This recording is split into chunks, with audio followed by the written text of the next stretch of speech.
Hello friends, स्वागत है आपका इस नए वीडियो लेक्चर में।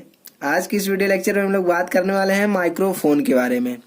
ठीक है, माइक्रोफोन के बारे में आपको बहुत सारा नॉलेज इस वीडियो लेक्चर में मिलने वाला है, तो प्लीज वीडियो को लास्ट तक देखिएगा। आपको बहुत अच्छे तरीके से समझ में आएगा कि माइक्रोफोन होता क्या है और इसके कैरेक्टरिस्टिक कौन कौन से होते हैं।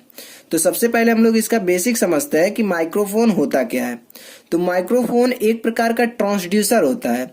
ट्रांसड्यूसर क्या होता है? Energy converter. एनर्जी को कन्वर्ट करता है एक फॉर्म से दूसरे फॉर्म में। ठीक है, एनर्जी कन्वर्टर होता है ट्रांसड्यूसर।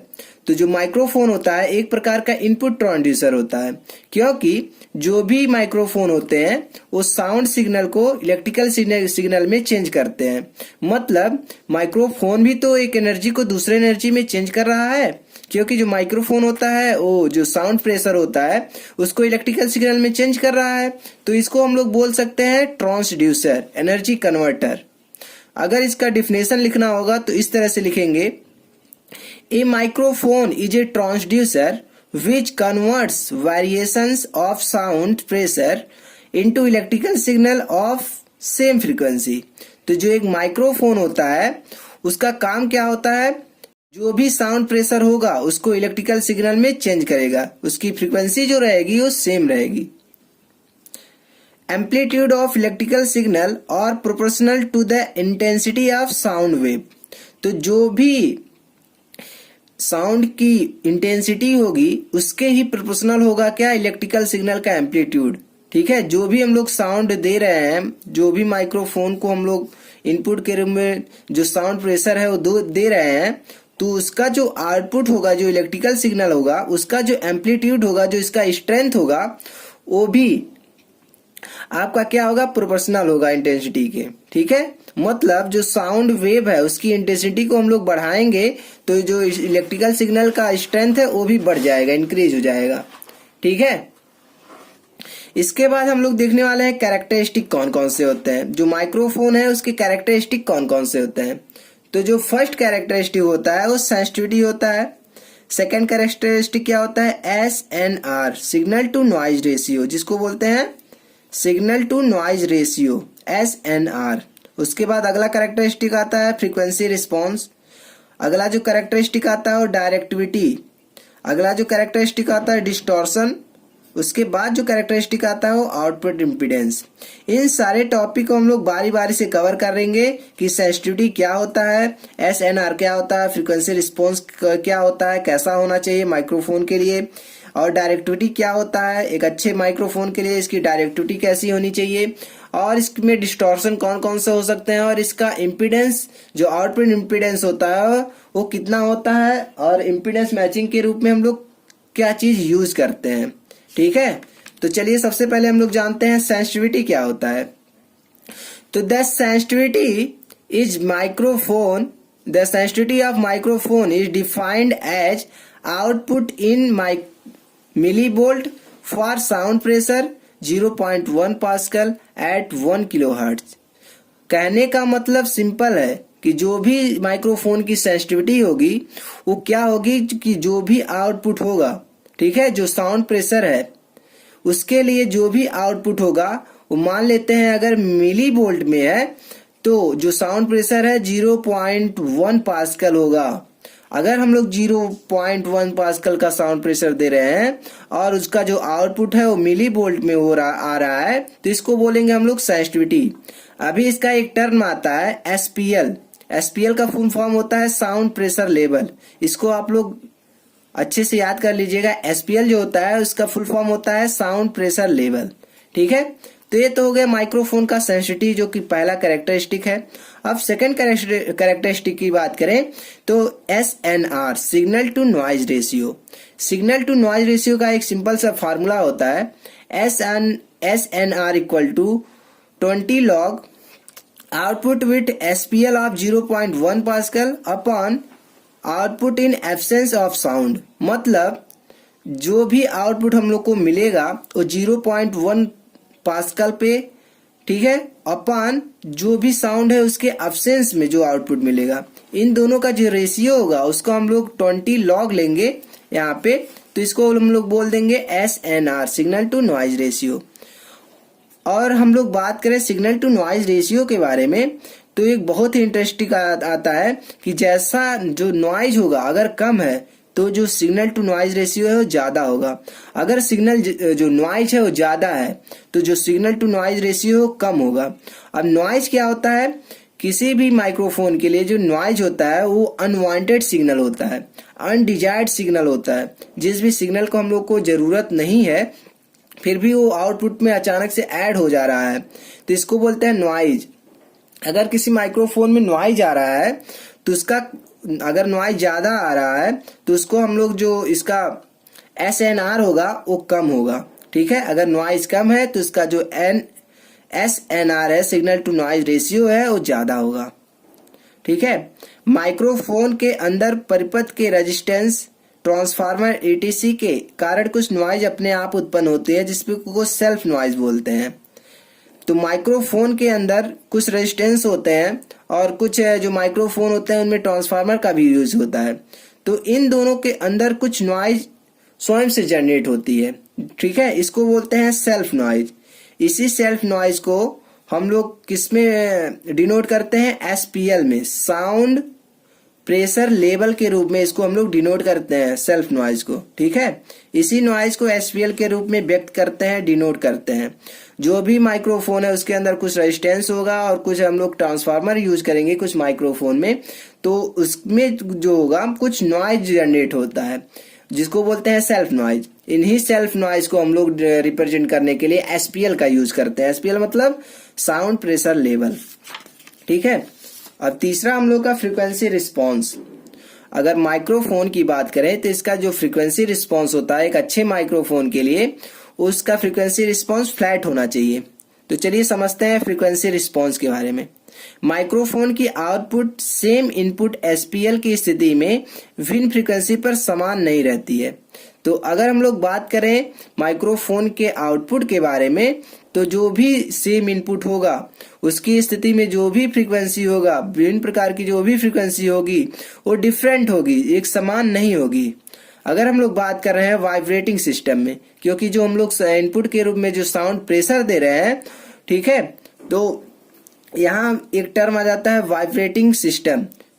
क्योंकि जो भी अगर हम लोग इसके बाद हम लोग पढ़ेंगे जो भी माइक्रोफोन है उनके बारे में, तो हम लोग देखेंगे कि वहाँ पे एक डायफ्राम होता है, वही वाइब्रेट करता है, तो इसलिए इसको बोलते हैं वाइब्रेटिंग सिस्टम। आने वाले लेक्चर से हम लोग कवर करेंगे।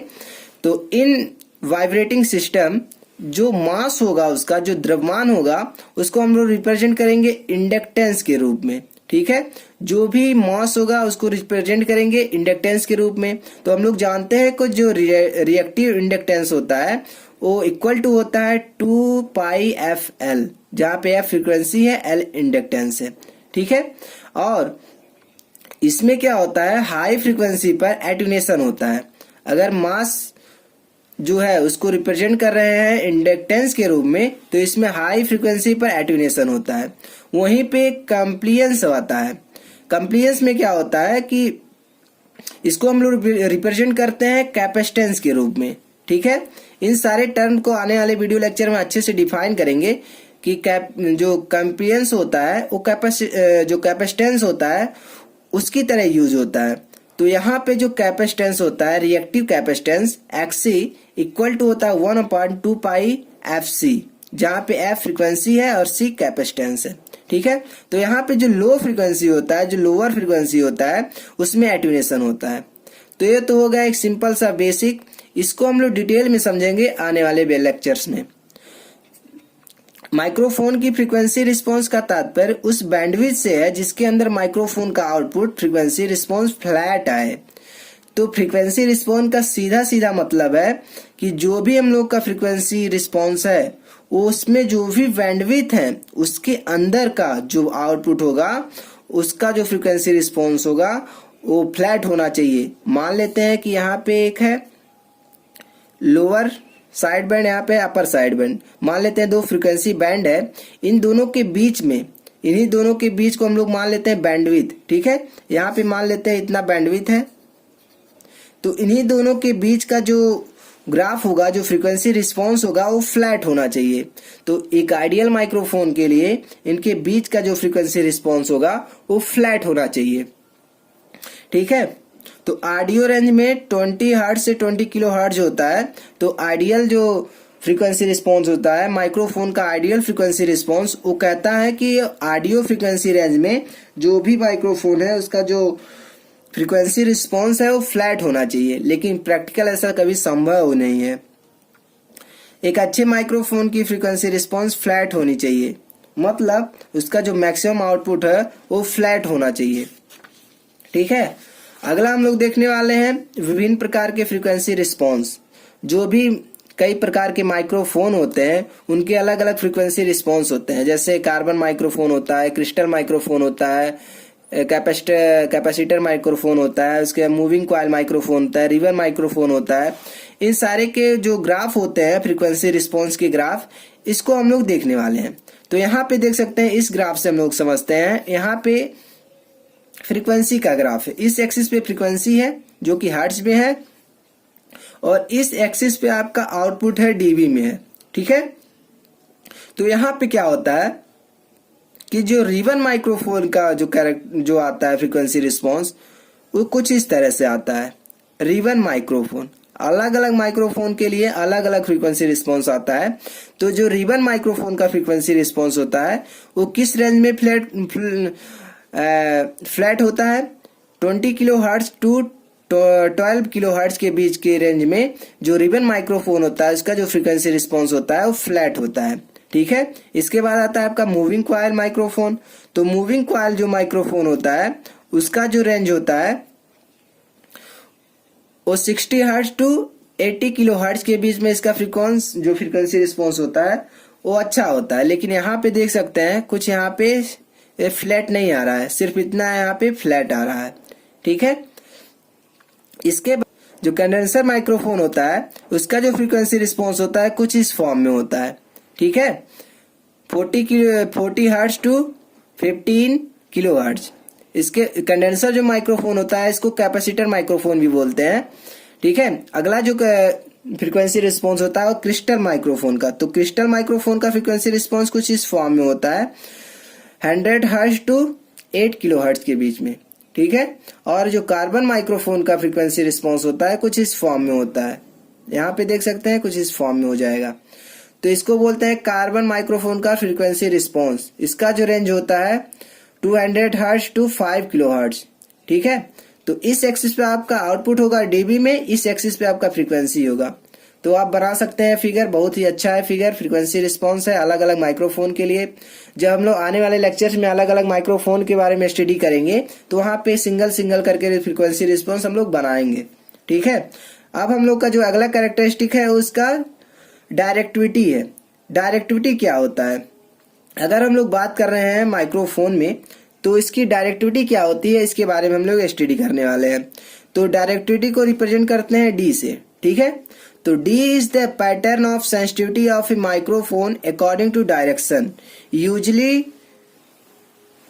demonstrated as polar diagram, where the length of radius in any direction gives the response of the microphone in dB. तो जो भी डायरेक्टिविटी होती है वो सेंसिटिविटी के प्रति सेंसिटिव होती है कि जो भी हम लोग का माइक्रोफोन है उसके चारों तरफ जितना हम लोग आवाज जो भी साउंड बोल रहे हैं उसके चारों तरफ से किधर से सुनाई दे रहा है, साइड से अच्छा सुनाई दे रहा है कि ऊपर से कि नीचे से, चारों तरफ से अच्छे से सुनाई दे रहा है, इसी को बोलते हैं डायरेक्टिविटी। डायरेक्टिविटी कुछ नहीं होता है, मान लेते हैं यहाँ पे माइक से हम लोग बोल रहे हैं तो इसके चारों तरफ से जो भी आवाज सुनाई दे रहा है, अगर चारों तरफ से आवाज अच्छे से सुनाई दे रहा है तो अलग एक डायरेक्टिविटी होता है जिसको ओमनी डायरेक्शनल बोलते हैं।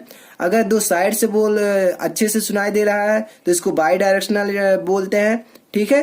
तो जो डायरेक्टिविटी होती है वो सेंसिटिविटी है। सेंसिटिविटी मतलब वो क्या होता है कि इसके चारों तरफ जो भी हम लोग माइक्रोफोन यूज कर रहे हैं उसके चारों तरफ वो साउंड के लिए कितना सेंसिटिव है, ठीक है। इसका मतलब यही होता है।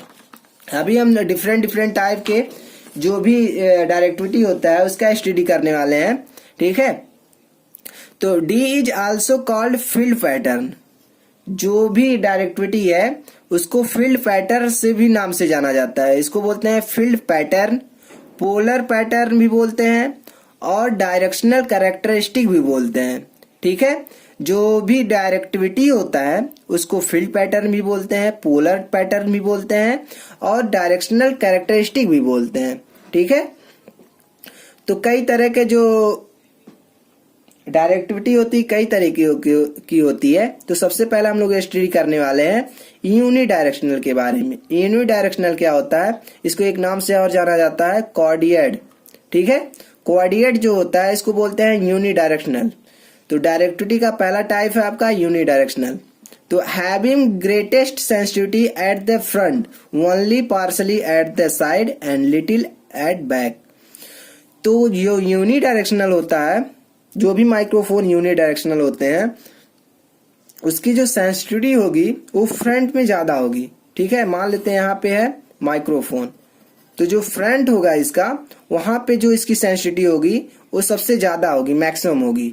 ठीक है, और जो दोनों साइड होंगे इसके लेफ्ट साइड और राइट साइड जो होगा वहां पे थोड़ा थोड़ा होगा। ठीक है, लेस होगा, जो इसकी सेंसिटिविटी होगी लेस होगी। और जो बैक होगा, जो इसका जो सेंसिटिविटी है इसका जो बैक वाला साइड होगा वहां का जो सेंसिटिविटी होता है बहुत ही कम होगा, बहुत ही कम होगा। ठीक है, तो इसका जो फिगर होता है कुछ इस तरह से हम लोग बनाते हैं। यहाँ पे देख सकते हैं इस फॉर्म में इसको बनाते हैं यूनिडायरेक्शनल का फिगर। ठीक है, अगला जो डायरेक्टिविटी आता है वो बाई डायरेक्शनल आता है, इसको बोलते हैं फिगर ऑफ 8। तो बाई डायरेक्शनल जो होता है इसको वो किस नाम से जानते हैं, फिगर ऑफ 8 नाम से जानते हैं।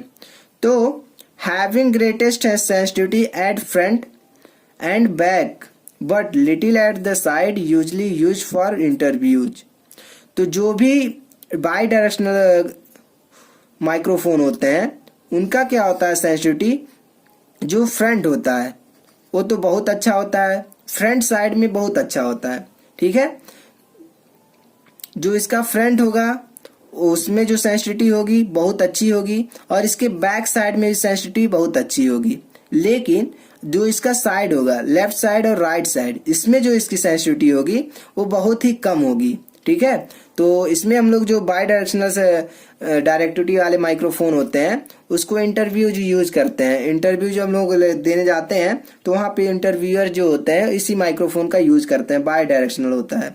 ठीक है, इसके बाद हम लोग समझने वाले हैं इसका फिगर। जो बाई डायरेक्शनल डायरेक्टिविटी वाला माइक्रोफोन है उसका फिगर कुछ इस फॉर्म में होता है, यहाँ पे देख सकते हैं।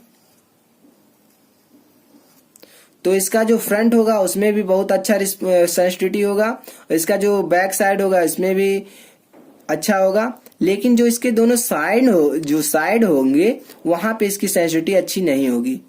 ठीक है, अगला जो आता है ओमनी डायरेक्शनल। तो sensitivity about equal in all direction, सभी डायरेक्शन में जो सेंसिटिविटी है वो इक्वल होनी चाहिए, तो इसको बोलते हैं ओमनी डायरेक्शनल। तो एक आइडियल एक अच्छे माइक्रोफोन के लिए उसकी जो डायरेक्टिविटी होनी चाहिए ओमनी डायरेक्शनल होनी चाहिए।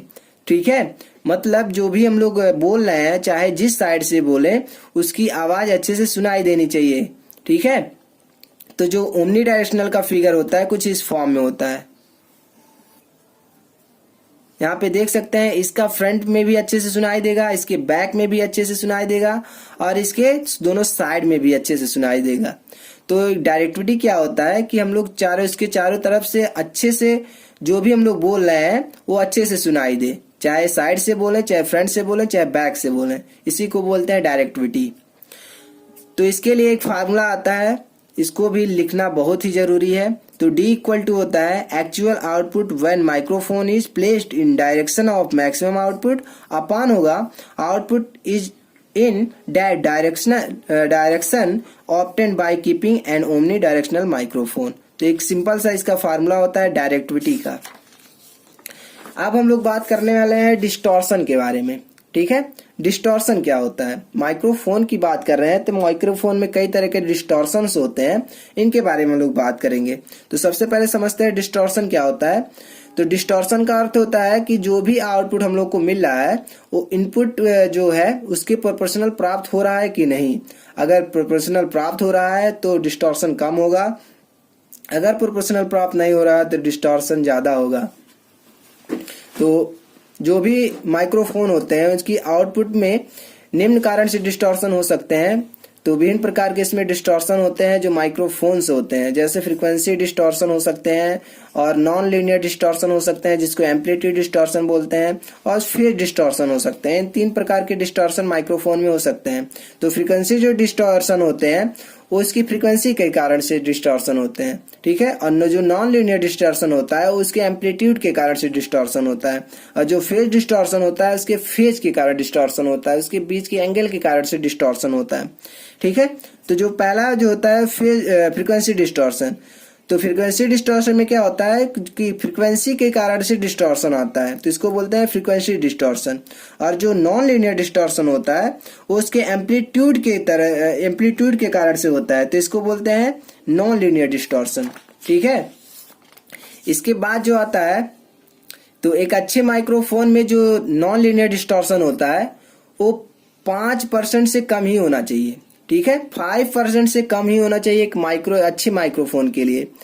यदि हम लोग अच्छा माइक्रोफोन यूज कर रहे हैं तो इसमें जो नॉन लीनियर डिस्टॉर्शन होगा वो 5% से कम ही होना चाहिए, ठीक है। अगर हम लोग बात करें वहीं हाई फाई सिस्टम में, तो जो नॉन लीनियर डिस्टॉर्शन होता है 1% से कम होना चाहिए, ठीक है। मतलब 1% से ज्यादा नहीं होना चाहिए, मतलब 1% से कम ही होना चाहिए। जो हम लोग हाई फाई सिस्टम यूज कर रहे हैं, इससे पहले लेक्चर में हम लोग हाई फाई सिस्टम के बारे में वीडियो बना चुके हैं, ठीक है। तो इसमें जो नॉन लीनियर डिस्टॉर्शन होता है वो 1% से कम ही होना चाहिए। और यही हम लोग बात करें फेज डिस्टॉर्शन में, तो जो भी हम लोग का आउटपुट मिल रहा है उसके फेज में जो भी फेज के कारण से डिस्टॉर्शन आ रहा है इसको बोलते हैं फेज डिस्टॉर्शन, ठीक है। अब जो अगला कैरेक्टरिस्टिक आता है आउटपुट इम्पीडेंस का आता है। तो अगर हम लोग बात कर रहे हैं माइक्रोफोन का, तो आउटपुट इम्पीडेंस के लिए हम लोग मैचिंग कराते हैं कि इसका इनपुट इम्पीडेंस और आउटपुट इम्पीडेंस मैच होना चाहिए इस माइक्रोफोन का, ठीक है। तो फॉर इम्पीडेंस मैचिंग के लिए हम लोग यूज करते हैं किसका, ट्रांसफार्मर का या फिर एमीटर फॉलोअर का, क्योंकि जो भी इम्पीडेंस मैच होगा तभी, जब भी इम्पीडेंस मैचिंग होगा तभी इनपुट से आउटपुट पे मैक्सिमम पावर ट्रांसफर होगा, ठीक है। तो इम्पीडेंस मैचिंग के रूप में हम लोग ट्रांसफार्मर का यूज करते हैं अधिकतर माइक्रोफोन में, और कहीं कहीं एमीटर फॉलोअर का भी यूज करते हैं, लेकिन सबसे ज्यादा ट्रांसफार्मर का यूज करते हैं, ठीक है।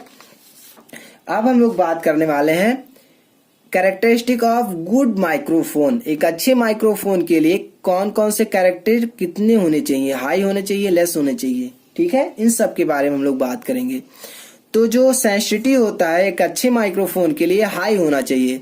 मैक्सिमम जो होगा, जब हाई होगा मैक्सिमम होगा सेंसिटिविटी इसकी, तो गुड माइक्रोफोन के लिए होगा। और इसका जो SNR है फोन के लिए हाई होना चाहिए, क्योंकि जब SNR हाई होगा तो उसमें नॉइज कम होगा, लेस होगा। फ्लैट रिस्पॉन्स, फ्रीक्वेंसी रिस्पॉन्स होना चाहिए। एक अच्छे माइक्रोफोन के लिए फ्लैट फ्रीक्वेंसी रिस्पॉन्स होना चाहिए। एक फ्रीक्वेंसी रेंज में उसका जो फ्रीक्वेंसी रिस्पॉन्स है वो फ्लैट होना चाहिए। और मिनिमम डिस्टॉर्शन होना चाहिए। प्रॉपर इम्पीडेंस होना चाहिए, नहीं तो मैक्सिमम पावर ट्रांसफर नहीं होगा। और प्रॉपर डायरेक्टिविटी होगा, मतलब ओमनी डायरेक्शनल होना चाहिए। ओमनी डायरेक्शन मतलब चारों तरफ से आवाज अच्छे से सुनाई देना चाहिए। तो ये सारे जो होते हैं वो आइडियल कैरेक्टरिस्टिक होते हैं या फिर गुड कैरेक्टरिस्टिक होते हैं एक अच्छे माइक्रोफोन के लिए। एक अच्छे माइक्रोफोन के लिए ये सारे कैरेक्टरिस्टिक होने बहुत ही जरूरी हैं। तो आई होप यह वीडियो लेक्चर आपको अच्छे से समझ में आया होगा कि माइक्रोफोन होता क्या है, इसके कौन कौन से कैरेक्टरिस्टिक होते हैं। उन सारे कैरेक्टरिस्टिक के बारे में हम लोग एक एक करके देख चुके हैं, और इसके जो भी गुड माइक्रोफोन होते हैं, जो भी एक अच्छे माइक्रोफोन होते हैं, उनके लिए कौन कौन से कैरेक्टरिस्टिक होते हैं, इनके बारे में भी आपको बहुत अच्छे से समझ में आया होगा। तो प्लीज वीडियो समझ में आया होगा तो वीडियो को लाइक कीजिएगा, चैनल पर नए होंगे तो चैनल को सब्सक्राइब कर लीजिएगा। और हाँ, इसी तरह का वीडियो लेक्चर आगे भी आता रहेगा। जो भी आपका कंज्यूमर इलेक्ट्रॉनिक्स है और ऑप्टिकल फाइबर है, इन सारे लेक्चर को हम लोग आने वाले वीडियो लेक्चर में कवर करेंगे। हो सकता है थोड़ा लेट हो, क्योंकि हमको भी कुछ काम होता है, इसलिए से हो सकता है लेक्चर थोड़ा लेट आए, लेकिन हम आपसे वादा करते हैं कि कंज्यूमर इलेक्ट्रॉनिक्स और ऑप्टिकल फाइबर के सारे लेक्चर को हम लोग कवर करेंगे। ठीक है, तो मिलते हैं नेक्स्ट वीडियो में, तब तक जय हिंद।